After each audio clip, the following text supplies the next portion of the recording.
Can-Am Ryker DIY wheel ring light kit from Zarate Steelworks. Let's get this thing installed.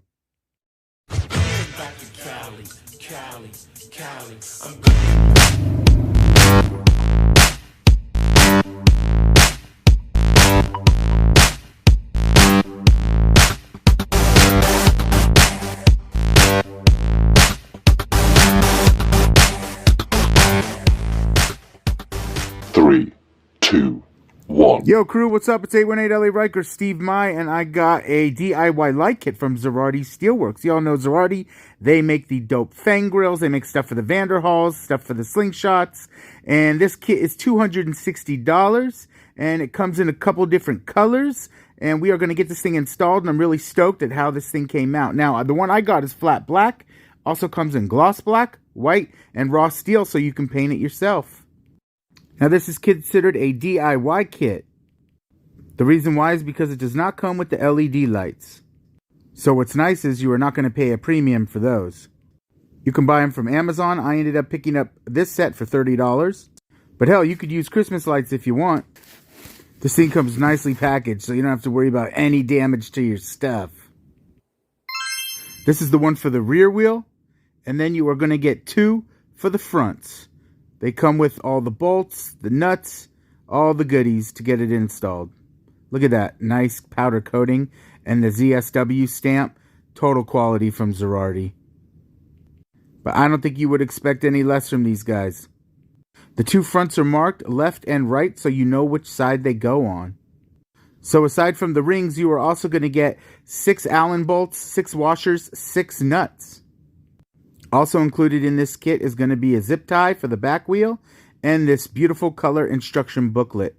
They really did a great job with the instructions, made it really, really easy to install everything. Now you are going to need some tools for this kit. You're going to need a 14 and 15 millimeter socket.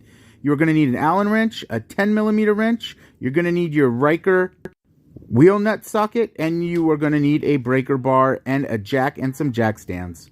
I recommend some WD-40 to help you get those bolts out once the tire is removed. And you may want some Loctite to help lock down those nuts. Alright, so let's get started on the left side install. First thing to do is remove that red retaining clip. Just pull it up and out. Then get your Ryker socket.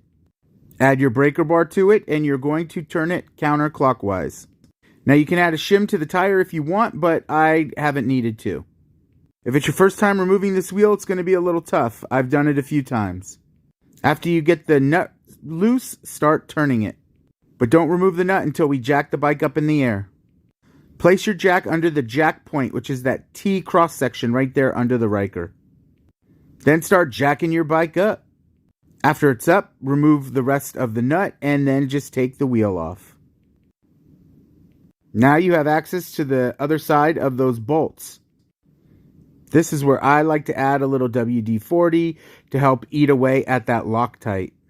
I have snapped bolts doing this before, so that's why I highly recommend some WD-40 or liquid wrench in those bolts that you're about to remove. If it's cold where you live, you could even add a little bit of heat. Now for the left side, we're going to grab our ring that has the L on it. We're going to grab our 3 bolts, 3 washers, and 3 nuts. We are also going to need our 14 millimeter socket. Just remove the bottom front bolt and the 2 back bolts only. Do not remove the top one, there is no reason. With our 14 millimeter socket wrench, start turning in a counterclockwise position. After we get all 3 bolts off, let's grab the ring. Now we are going to feed the ring from underneath. It's pretty simple, just be careful not to scratch anything. What's nice about this kit is we don't need to remove the brake caliper. So, you can see it goes on from the bottom. Oh, perfect. Just like that. Super easy. Okay, and then you're just going to line them up.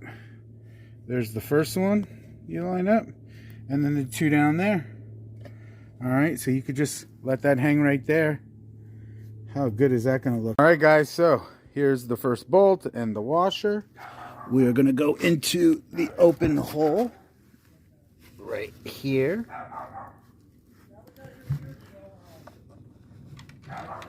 Just like that. Alright, then you're going to put the nut on. Start to turn it. Then grab your 10mm wrench and hold the nut in place while you turn it with the Allen wrench on the other side. Now just tighten everything down so it's nice and snug. You could also add optional blue Loctite to that nut. It's up to you. There are no torque specs, so go tight, but don't go crazy. After we get that first one on, we are going to continue down and add the next two to the backside. Go grab your nuts and your washers to continue the job. Line up the last two holes and do the same thing that you just did on the first one. You have access right there. After you get your bolt in, just take your nut and slide it through the brake disc. That's it. She looks great. Now I'm using an alcohol prep pad because I'm going to install some of the lights. This is the kit I got on Amazon. I feel like it's a good one for me. I like my ride to look kind of mellow.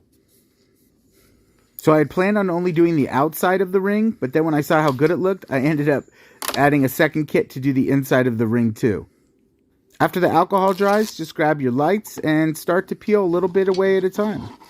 You guys are really smart and you've seen this 1,000 times, but I'm going to let you know that I lined it up from the top just so I could run my wire down through the A-arm assembly. That's pretty standard when installing these lights on wheels. I'm actually pretty impressed by this light kit. The backing was really sticky. So just peel a little bit at a time and then apply pressure. The other nice part about these rings is they have little slots for zip ties. So if you wanted extra protection, you could add some. I ended up adding 2 zip ties and then I ended up removing them. At first I thought, I'm going to need them, but then honestly, after I rode a couple times, the lights stay on great. I'm really happy. This looks great. Totally set your bike off. Spaceship stuff going on over here. Now we're going to put the wheel back on so we can drop the bike and start on the other side. There are 3 little pegs that are attached to the rim, and those 3 little pegs go into the 3 slots that are on the brake rotor. Simply line them up and then put your wheel back on. Make sure the pegs are inserted all the way into the holes. Then grab your metal conical washer that comes on the wheel. Stick it in so it sits flush. Then grab your nut and start tightening it by hand. After you get it tightened by hand, you are going to drop the bike, lower the jack, and then tighten it down to the recommended manufacturer's torque specs. And according to the TSB bulletin, those are 258 torque pounds. Just a heads up, if you don't have a Torx wrench, AutoZone will loan them out. After you torque it down, reattach your red retaining clip.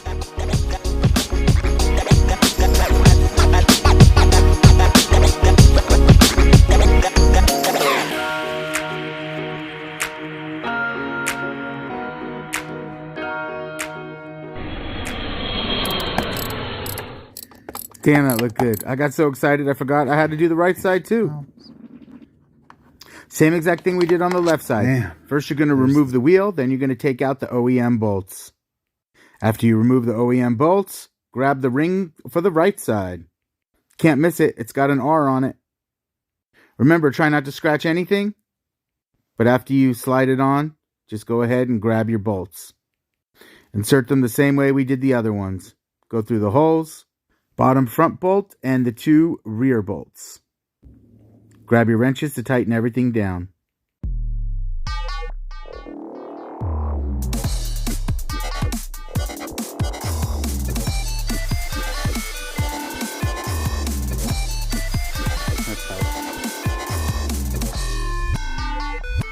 And they even look better when the lights are attached to them.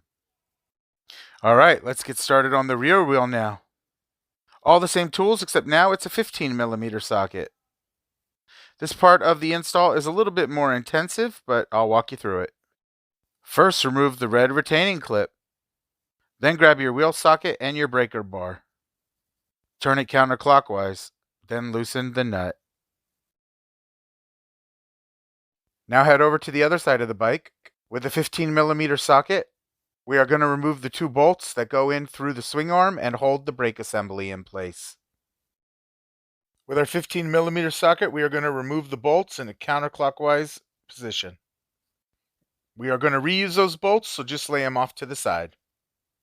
After they are removed, we are going to take off the brake caliper assembly.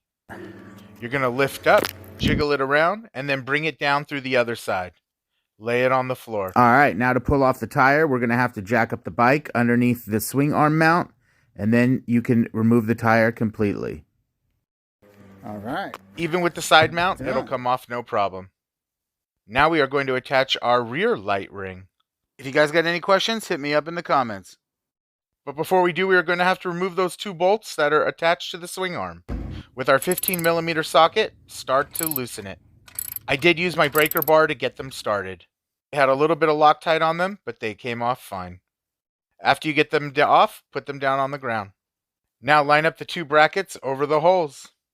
After you get them lined up, start hand screwing those bolts that we just removed back in. Then take your 15mm socket and start tightening it back down. This time in a clockwise rotation. This bottom bracket is where the zip tie goes. But I'm not going to put the zip tie on until after I get the brake assembly back through the ring. In the instructions, it tells you to attach it, but I waited because I wanted to make sure I could get that ring through first. So, because I had the wheel ring exposed, I decided to install my first set of outside lights. With the rear set, I wanted the electrical wire that connects to the electrical harness to be at the bottom so I could run them with all the other wires that go through the swing arm up to the engine. At this point, I wasn't thinking about doing inside lights, but after I got them on, I decided to do it. So that's where the zip tie goes. But because it's flexible without the zip tie, I left the zip tie off just so I could swing that brake assembly back through the wheel ring. Having it flexible allows me the right angle to just get it through. You don't want to bend it too much and go too crazy, just a little is all you're going to need. And as you can see, it's easy to get it through once you can bend it a little bit. Love the flexibility of this kit. Now your brake assembly will sit up on top. And this is the part where we're going to install the wheel. It's kind of a 2-part process.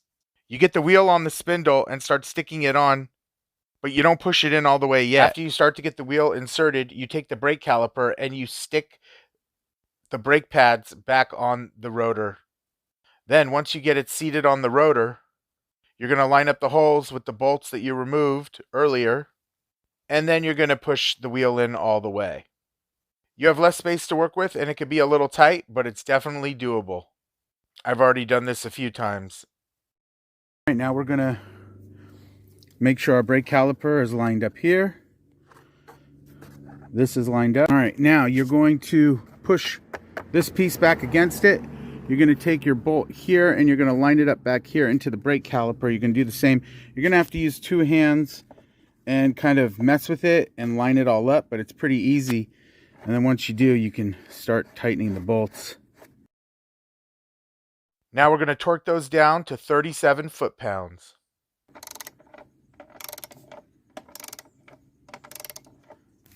Now when you finished all that, that's when we bring our zip tie through the ring and through the OEM hull of the Ryker. Now we can start running our wires. Remember, this is a DIY kit. You can do it any way you want. I'm just going to give you a little feedback on the way I did it. For the front rings, I ran the wires under the fender and onto the A-arms. Make sure that they're not touching any heat or any moving parts. On all my connections, I like to use dielectric grease. It acts as a moisture barrier. Since this kit is DIY, you're going to have a lot of wiring. For extra safety, you could add a piece of electrical tape to those connectors. The back wheel, I just zip tied the wires to the current wires that are running up along the swing arm. You don't have to jack up the bike. They're easily accessible. You can do it without even looking. There. Then you run them up the side fairing. I pulled down part of the top of the fairing to get to those wires. While I was doing it, I decided to add lights to the inside. Didn't even need to remove the wheel to do it. Overall, this kit was a lot of fun to work with. You want to set aside a couple hours and make sure you have all the proper tools. If you've got any questions, hit me up in the comments. You can see in the front, I connected the wires to the A-arms. With the front, it's important to give yourself a little bit of slack because you are going to be turning the wheels. I usually slack off at that first zip tie and give it a little bit of extra wire. If you're a first timer, remember, you might make mistakes. Just keep at it and you'll be fine. So, almost done. with all the wiring. There's a lot of freaking wires here. But hey, welcome to the Ryker Live. Okay, so I've got...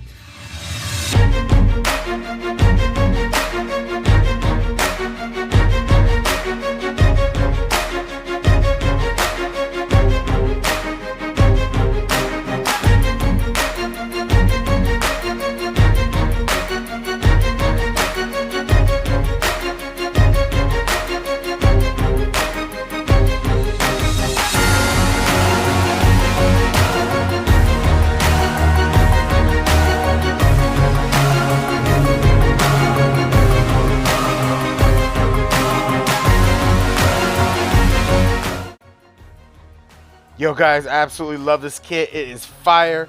Thanks for checking in. Please don't forget to like and subscribe. If you want this kit, visit ZarateSteelworks.com. If you got any questions, hit me up in the comments. Until then, peace!